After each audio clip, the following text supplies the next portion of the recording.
ಬಂದನೆ ಸಿರಿಯರಸ ಓಯ್ ಅವ ಈಗಲ್ಲ ಮೊದಲೇ ಬರ್ಬೇಕಿತ್ತು. ಬಂದವ ಯಾರವ? ಮಹಾವಿಷ್ಣುವೇ ಭಾರ್ಗವರು ಬದಲಿ ಬಂದಿದ್ದಾನೆ. ಬಂದವ ಮುನಿಕುಮಾರ. ಬಂದರೆ ಏನಂತೆ ಬಿಡುವನೇ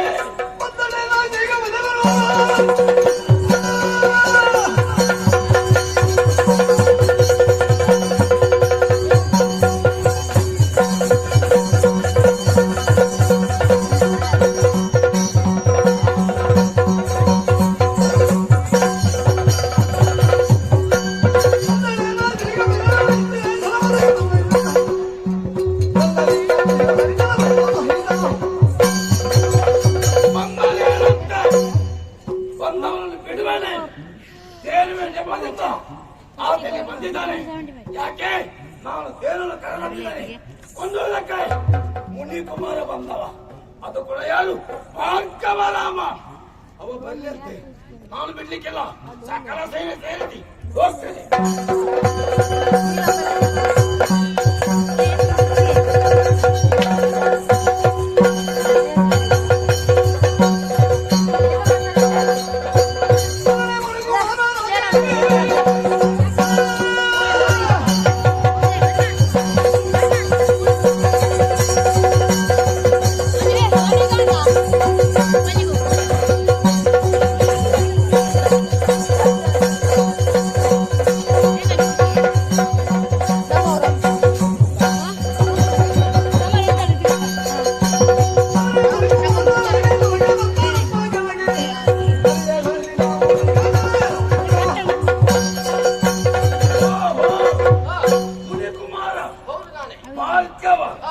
ಯಾವ ಕೈಯಲ್ಲಿ ದರ್ಬೆ ಎಳಿಬೇಕಿತ್ತು, ಯಾವ ಕೈಯಲ್ಲಿ ಕಮಲ ಎಳಿಬೇಕಿತ್ತು, ಅದನ್ನೆಲ್ಲ ಬಿಟ್ಟು ಮನಸ್ಸನ್ನು ತಿರುಗಿಸುತ್ತಾ ನಮ್ಮ ಎದುರು ಬಂದಿದೆಯಲ್ಲ.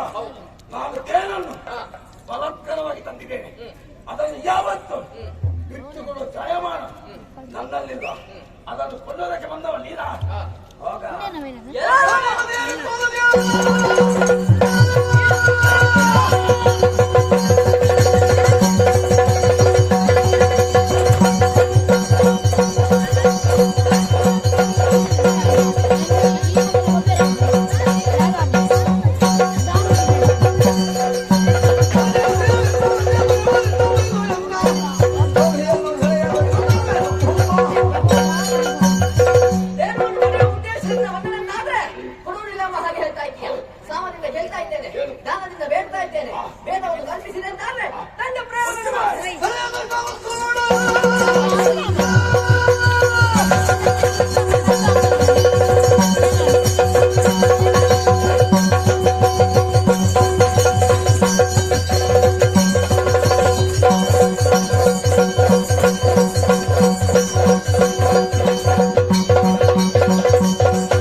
ಕೇಳು ಜನರೇ ಜಯನೇ ಬಳಿಕ ವಿಶಾಲ ಮುನಿ ಮಧ್ಯದಲ್ಲಿ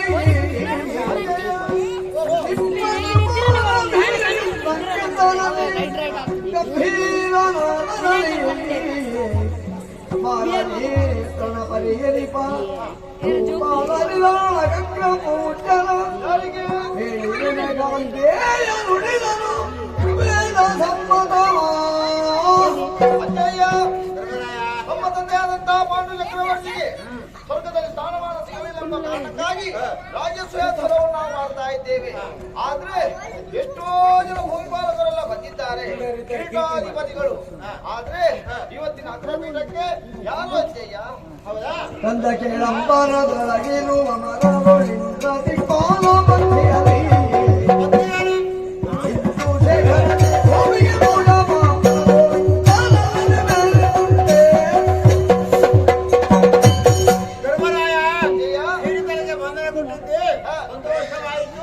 ಆಲೋಚನೆ ಮಾಡೋದಕ್ಕೆ ಏನಿಲ್ಲ ಮಗನೇ. ಯಾಕೆ ಸುರಪ್ಪ ಅಷ್ಟ ದಿಕ್ಪತಿಗಳು ಇಂದುಶೇಖರ ವರ್ತಮಾನ ಕಾಲ ಗೋವಿಂದನಲ್ಲದೆ ಅಗ್ರಪೀಠಕ್ಕೆ ಅರ್ಥ ವ್ಯಕ್ತಿ ಬೇರೆ ಯಾರು ಅಲ್ಲ. ಆತನು ಕರೆತಂದು ಸಹದೇವ ನವರತ್ನಮಯ ಸಿಂಹಾಸನವ ಭೂಮಿ ಭರ ಮಧ್ಯದಲ್ಲಿ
ಪೀಠದಲ್ಲಿ ಆದ್ರೆ ಯಾರು ಕೂಡ ಮಾತನಾಡುವುದಿಲ್ಲ. ಯಾಕೆ?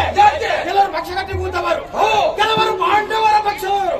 ಪಾಂಡವರು ಏನು ಮಾಡಿದ್ರು ನಡೀತದೆ, ನಮ್ಮನ್ನು ಹಾಗೆ ಆಲೋಚನೆ ಮಾಡಿಕೊಂಡು.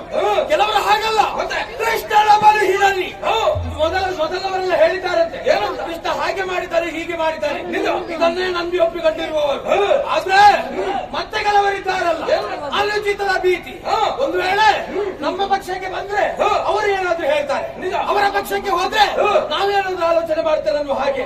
ಇನ್ನೂ ಕೆಲವರಿದ್ದಾರೆ, ಯಾರು ಏನಾದ್ರೂ ನಮಗೆ ಹೊಟ್ಟೆ ತುಂಬಿಸಿ ಕೊಡೋದಕ್ಕೆ ಸಿಕ್ಕಿದ್ರೆ ಯಾರ್ಯಾರ ಹೆಂಡತಿ ಯಾರ್ಯಾರ ಜೊತೆಗೆ ಓಡಿ ಹೋದ್ರೂ ತೊಂದ್ರೆ ಇಲ್ಲ, ನನ್ನ ಹೆಂಡತಿ ನನ್ನ ಜೊತೆಗಿದ್ರೆ ಸಾಕು ಅಂತ ಆಲೋಚನೆ ಮಾಡುವ. ಆದ್ರೆ ಇಷ್ಟೆಲ್ಲ ಆದ ಬಳಿಕವು ಎಲ್ಲರೂ ಸುಮ್ಮನೆ ಇದ್ದಾರನ್ನುವ ಹಾಗೆ ನಾನು ಸುಮ್ಮನೆ ಇರುವುದಿಲ್ಲ. ಶಿರೋಮಣಿ ಹೌದಾ, ಎದ್ದಿದ್ದೇನೆ. ಉಳ್ಳಿಗಿಸಿದವ ಯಾರವ?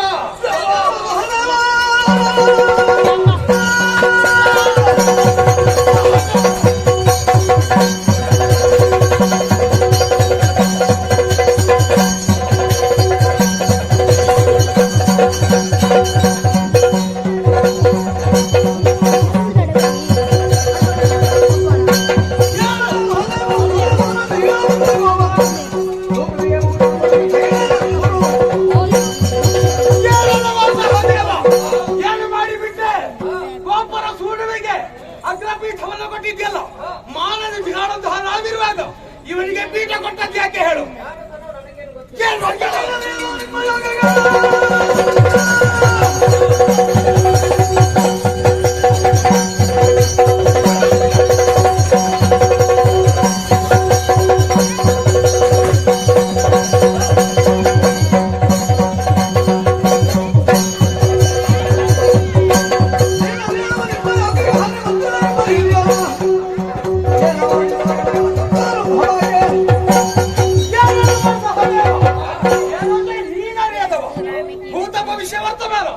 ಇದನ್ನೆಲ್ಲವನ್ನ ತಿಳಿಯುವಂತಹ ಸಾಮರ್ಥ್ಯ ನಿನಗುಂಟು.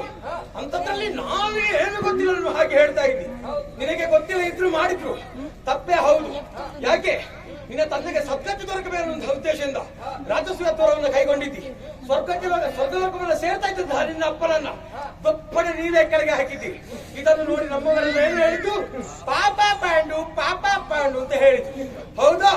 ಈ ಕಾಲಕ್ಕೆ ನೀನು ಮಾಡಿದ್ದು ಹೇಗಾಯ್ತು, ನಮಗೆ ಅಪಮಾನ ಮಾಡಿದ ಹಾಗಾಯ್ತು. ನೀನು ಅರಿಯದವ ಅಂತ ಹೇಳಿ ದಿನಗಳ ಮುಂದೆ ನೀನು ಮಾಡಿದ್ದು ಈ ರೀತಿಯಾದಂತಹ ಅಪಮಾನ. ಹಾಗಿದ್ರೆ ಹೀಗೆ ಬಿಡುವವ ನಾನಲ್ಲ. ಆದ್ರೆ ಸಭೆಯನ್ನು ಒಮ್ಮೆ ನೋಡ್ತೀಯ ನೀನು.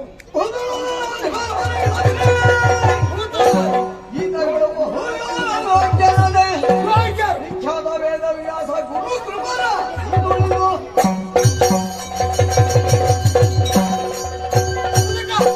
ಕಣ್ಣು ಕಾಣದೆ ಹೌದು ಸಭೆಯನ್ನು ನೋಡು. ಎಂತಹ ವಿಖ್ಯಾತ ಶ್ರೇಷ್ಠರಿದ್ದಾರೆ. ಹೌದಾ? ಕೃಪಾಚಾರ್ಯರಿದ್ದಾರೆ, ದ್ರೋಣಾಚಾರ್ಯರಿದ್ದಾರೆ, ಅಶ್ವತ್ಥಾಮರಿದ್ದಾರೆ. ಆ ಮಾನ್ಯ ಹಾಗೆ ತಲೆ ಮೇಲೆ ಮಾಡ್ತಾನೆ. ಅವನಿಗಾದ್ರೂ ಕೊಡಬಹುದಿತ್ತು. ಬಿಡು, ಇದುವರೆಗೆ ನಿನಗೆ ಯಾವುದೇ ಯೋಗ ಇರಲಿಲ್ಲ ಪೀಠ ಇರುವಂತದ್ದು. ಈಗಲಾದ್ರೂ ಏರ್ತೇನೆ ಹಾಗೆ ನಾವು ಆಲೋಚನೆ ಮಾಡಿದ್ರೆ ಅದೂ ಆಗ್ಲಿಲ್ಲ. ಹೋಗಿ ಹೋಗಿ ಇವನನ್ನು ಕುಳಿತುಗೊಳಿಸಿದ್ಯಲ್ಲ, ನಿನ್ನಲ್ಲಿ ಮಾತನಾಡಿ ಪ್ರಯೋಜನ ಇಲ್ವೋ? ಇವನಲ್ಲಿ ಮಾತಾಡಬೇಕು.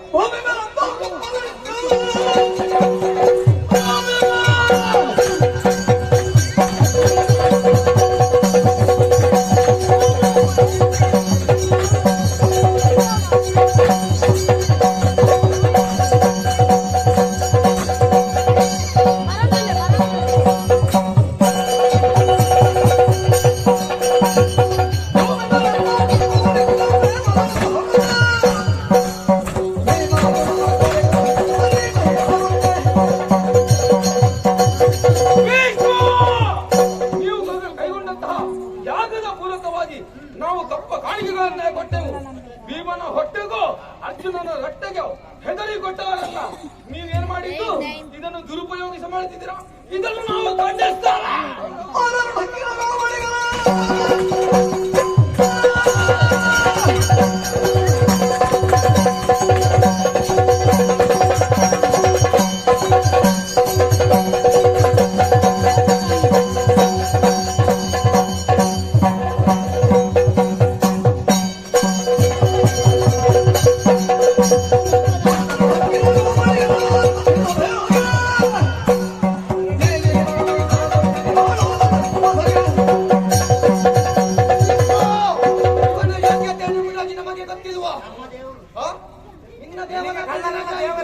ಗುಡ್ಡದಲ್ಲಿ ದನವನ್ನು ಮೇಯಿಸುವಂತಹ ಗೋಪಾಲಕ ಇವನು.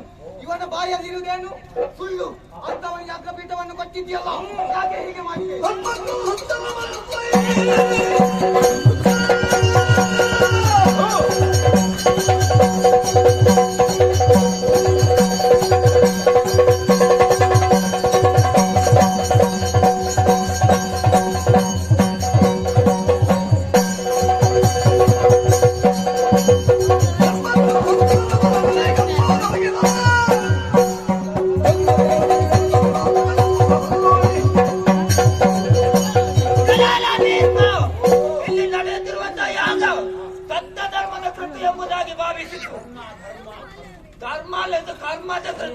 ಯಾಕೆ ಹೀಗೆ ಮಾಡಿದೆ? ಧರ್ಮ ಇಲ್ಲದ ಮಾತನಾಡಿ ಪ್ರಯೋಜನ ಇಲ್ಲ.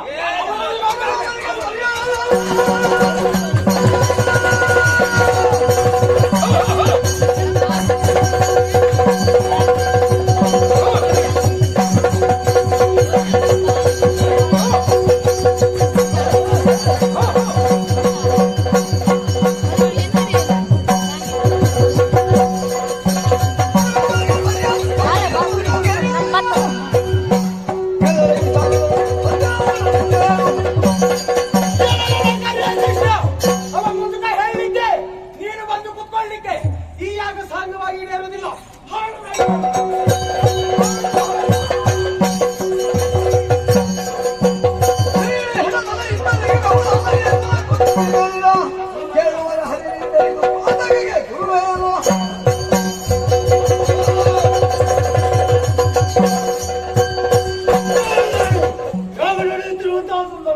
ಎಲ್ಲರೂ ಅವರವರ ಸ್ಥಾನದಲ್ಲಿ ಕುಳಿತಿದ್ದಾರೆ.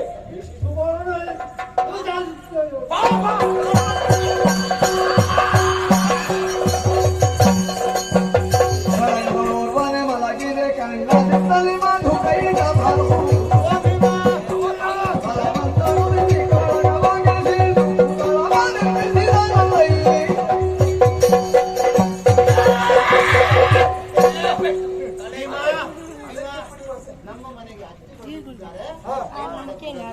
ಏನಂತ ಯಾಕೆ ಈ ರೀತಿ ವರ್ತಿಸ್ತಾ ಇದ್ದಾರೆ ಅಂತ ಹೇಳಿದ್ರೆ ಏನು? ಕೃಷ್ಣ ಪರಮಾತ್ಮ ಯೋಗ್ಯ ಇಲ್ಲ ಅಂತ ಅಲ್ಲಿ ಹೋಯ್ತು. ಹಾ. ಗೋಳ ಎಂಬುದಾಗಿ ಇದನ್ನು ಭಾವಿಸಿದ್ದಾರೆ. ಖಂಡಿತ ಅಲ್ಲ. ನಾರಾಯಣ ಅವತರಿಸಿದ ಕೃಷ್ಣ ಪರಮಾತ್ಮನಿಂದ ಜಗತ್ತಿನ ಕೆಲಸವಾದ ಸಂದರ್ಭದಲ್ಲಿ ವಿಷದಿಂದ ಉಭಯದ ವರ್ತಿಸಿದರು. ಮಧುಕೈಟಪುರಿ ಎಂಬ ಹೆಸರಿಸಿ 1000 ವರ್ಷಗಳ ಕಾಲ ಕಾಳಗವನ್ನು ಮಾಡಿ ಆವರಣ ನಿರ್ನಾಮ ಮಾಡಿ ವೇದಿ ನಿರ್ಮಾಣ ಮಾಡಿದ ಅದೇ ಭೂಮಿಯಲ್ಲಿ ಹಲವು ಅವತರಿಸಿದ್ದಾನೆ. ಲಕ್ಷಂಭೂಮವರ ಭಾರ್ಗವ ರಾಮಕೃಷ್ಣ. ಈಗ ಎಲ್ಲಿ ನಡೆದ ಹಾಗೆ ನಡೆದಂತಹ ಘಟನೆ ಕೃಷ್ಣಗೆ ಅವತರಿಸಿದ ಸಂದರ್ಭದಲ್ಲಿ ಎಳವೆಯಲ್ಲಿ ನಾನಾ ರೀತಿಯ ಲೀಲೆಗಳನ್ನು ತೋರ್ಪಡಿಸಿದ್ದಾನೆ. ಹಾಗೆ ಹೇಳುತ್ತಿದ್ದಾನು ಶ್ರೀಕೃಷ್ಣ ಪರಮಾತ್ಮನಾಗಿದ್ದಾನೆ. ಅಗ್ರಪೀಠಕ್ಕೆ ಅರ್ಹ ವ್ಯಕ್ತಿ. ಇದು ಹಾಗೆ ಕಥೆ ಎಲ್ಲರೂ ಕೇಳತಕ್ಕದ್ದು. ವಿಠಲಾಲಿಗಮ್ಮ ಮನದಿಷ್ಟಾದಂತಿ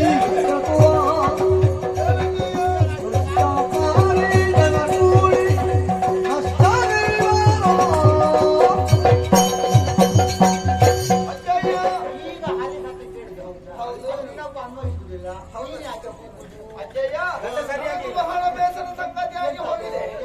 ಯಾಗವು ಪೂರ್ಣಾಹುತಿ ಹೋಗುವಂತಹ ವೇಳೆಯಲ್ಲಿ ಈ ದುಷ್ಟರು ಬಂದು ಯಾಗವನ್ನು ನಷ್ಟ ಮಾಡಿದ್ರಲ್ಲ ಜಯ. ನಿನಗೆ ನಷ್ಟ ಆಗಬೇಕು. ಅಂಜನಿನ ಧಮನಿಗಳಮ್ಮ ಮಾತಿಗೆ ಅಂದಗೆ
ಇವರು ಈ ರೀತಿ ಮಾಡಬೇಕೆಂಬುದಾಗಿ ಪೂರ್ವ ನಿರ್ಧಾರ ಉಂಟು ಮಗನೇ.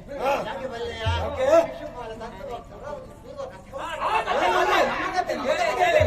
ಇವರು ಮೂಲತಃ ಇಲ್ಲಿಯವರಲ್ಲ. ಲೋಕದಲ್ಲಿ ಜಯ ವಿಜಯರಾಗಿದ್ದವು. ಕನಕಾದಿ ಮಹರ್ಷಿಗಳ ಶಾಪ ನಿಮಿತ್ತವಾಗಿ ಭೂಲೋಕದಲ್ಲಿ ಉದಿಸಿದ್ದಾರೆ.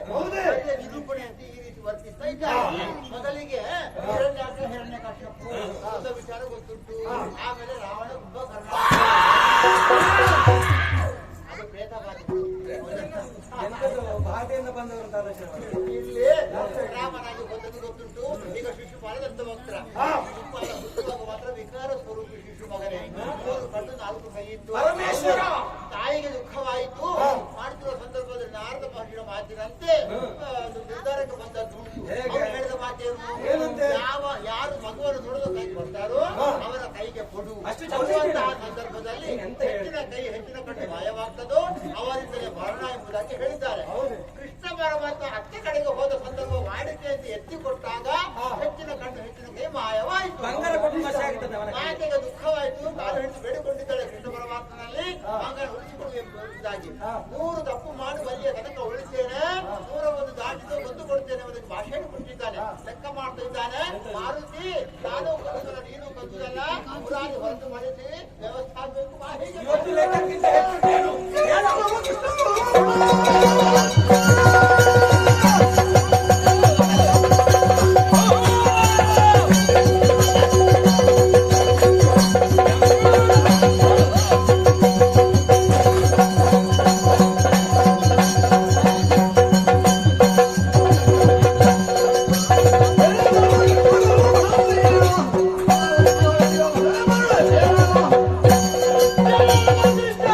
ನೀನು ನನ್ನನ್ನು ಕೊಲ್ಲುವವನು ಅಲ್ಲ, ನಾನು ನಿನ್ನನ್ನು ವಧಿಸುವವನು. ಈಗ ಇತ್ಯರ್ಥಾಗಬೇಕು.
ಬದುಕುವುದಿಲ್ಲ ಅಂತಾದ್ರೆ ನಾ ಏನು ಮಾಡುವುದಕ್ಕೂ ಸಾಧ್ಯ ಇಲ್ಲ. ಹೌದಾ?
ಸಿಕ್ಕಿದೀಯಾ ನಿನ್ನ ರುಂಡ ನನ್ನ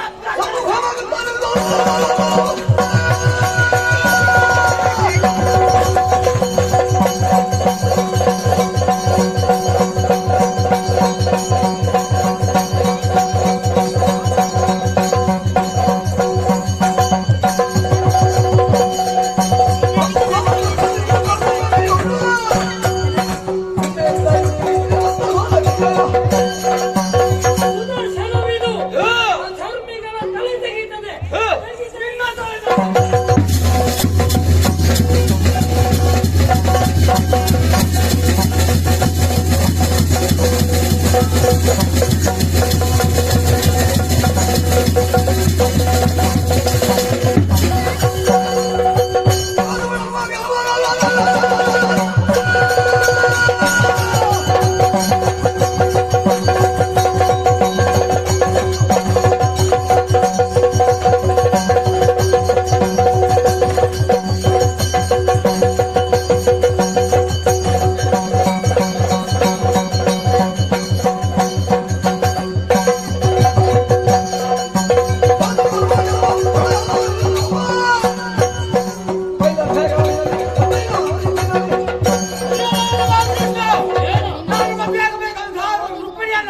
ಕತ್ತೊಯ್ದವ ನೀನು ನಾರಿ ಕಳ್ಳನೆ ಈಗ ಸಿಕ್ಕಿದ್ದೀ ರಕ್ತ ಕುಡಿತೇನೆ.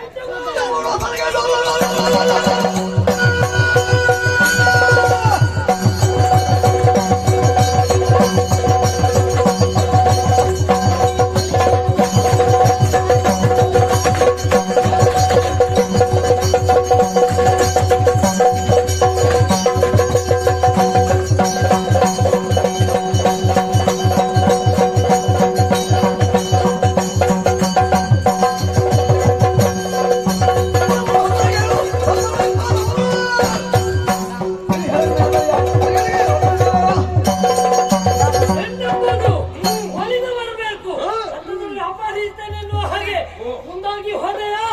ಇದು ಈ ಬದುಕಿದ್ದು ಹೇಗೆ? ನಿನ್ನ ಅಮ್ಮನಿಗೆ ಮಾತು ಕೊಟ್ಟಿದ್ದೇನೆ, ಮನ್ನಿಸುವನು ಶತಾಪರಾಧ ಎನ್ನುವ ಹಾಗೆ 100 ಕಳೆದಿದೆ. ನಿನ್ನ ಸೆರೆ ತೆಗೆದು ನನ್ನದು ಶತಕ ಆಗಿದೆ, ಸಂಭ್ರಮ ನೋಡಪ್ಪ.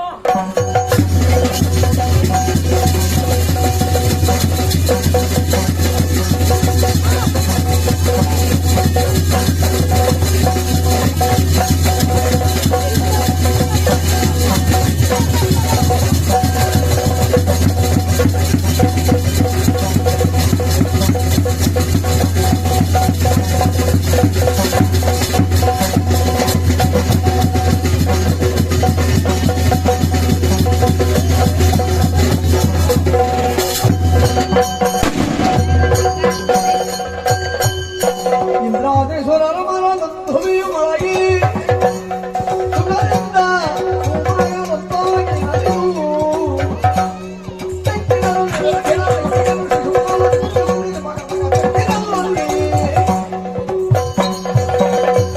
ಯಜ್ಞಗಂಧವನಾಗಿ ಬೆಳೆದಂತಹ ಶಿಶುಪಾಲ ದಂತವಕ್ರಾದಿಗಳನ್ನೆಲ್ಲ ತೊರೆದವನಿದ್ದೇನೆ. ಹಾಗಿದ್ರೆ ಏನಿದ್ರೆ ಅರ್ಥ? ಅಧರ್ಮವನ್ನು ಯಾರು ಮಾಡ್ತಾರೆ ಅಂತವರಿಗೆ ಉಳಿವಿಲ್ಲ ಎನ್ನುವುದನ್ನು ತೋರಿಸಿಕೊಟ್ಟವನಿದ್ದೇನೆ. ಹಾಗಿದ್ರೆ ಇದು ಲೋಕಕ್ಕೆ ಮಂಗಳವಾಗಿದೆ ಎನ್ನುವುದರಲ್ಲಿ ಯಾವುದೇ ಒಂದು ರೀತಿಯಾದಂತಹ ಸಂಶಯ ಇಲ್ಲ. ಇದು ಕೃಷ್ಣನಾವತಾರ, 8ನೇ ಅವತಾರ. ಇನ್ನು ಮುಂದಕ್ಕೆ ದುಷ್ಟ ಕ್ಷತ್ರಿಯರು ಮೆರೆದಾಡುತ್ತಿರುವಂತಹ ಸಂದರ್ಭದಲ್ಲಿ ಸನಾತನ ಧರ್ಮವನ್ನು ಅಲ್ಲಗೆಳೆಯುವುದಕ್ಕೆ ಬರ್ತಾರೆ ಪಾಷಾಂಡಿಗಳು. ಆ ಸಂದರ್ಭದಲ್ಲಿ ಬೌದ್ಧಾವತಾರವನ್ನು ತಳೆದು ಅವರನ್ನೆಲ್ಲ ಸರಿ ಮಾರ್ಗಕ್ಕೆ ತರುವವನಿದ್ದೇನೆ. ತದನಂತರದಲ್ಲಿ ದುಷ್ಟ ಕ್ಷತ್ರಿಯರು ಮೆರೆದಂತಹ ಕಾಲಕ್ಕೆ ಕಲ್ಕಿ ಅವತಾರವನ್ನು ತಾಳಿದು ಮುನಿ ಕೊಟ್ಟಂತಹ ಶಾಪವನ್ನು ಧರಿಸಿದವನಾಗಿರ್ತೇನೆ. ಹಾಗಂತ ನನ್ನ ದಶಾವತಾರಗಳಲ್ಲಿ ಕೂಡ ಧರ್ಮವನ್ನು ಉದ್ಧರಿಸುವುದಕ್ಕೆ ಬೇಕಾಗಿ ನನ್ನನ್ನು ತಾನು ತೊಡಗಿಸಿಕೊಳ್ಳುತ್ತೇನೆ ಎನ್ನುವಲ್ಲಿಗೆ ದಶಾವತಾರ ಎನ್ನುವಂತಹ ಈ ಕಥಾಭಾಗವನ್ನು ಯಾರು ಆಡ್ತಾರೆ, ಯಾರು ನೋಡ್ತಾರೆ, ಯಾರು ಆಡಿಸ್ತಾರೆ ಅಂತವರಿಗೆ ಸಕಲ ಸನ್ಮಂಗಳದಾಯಕನಾಗಿರುವಂತಹ ಶ್ರೀ ಮಹಾಗಣಪತಿ ದೇವರು, ಹಾಗೆ ಕಟೀಲು ಶ್ರೀ ದುರ್ಗಾಪರಮೇಶ್ವರಿ ದೇವರು ಆರೋಗ್ಯ ಭಾಗ್ಯವನ್ನು ಕರುಣಿಸಲೆಂದು ಈ ಕಥೆಗೆ ಹಾಡುವುದಕ್ಕೆ ಸಭ್ಯರಿಗೆ ಅಪ್ಪಣೆಯನ್ನು ಬೇಡ್ತಾ ಇದ್ದೇನೆ.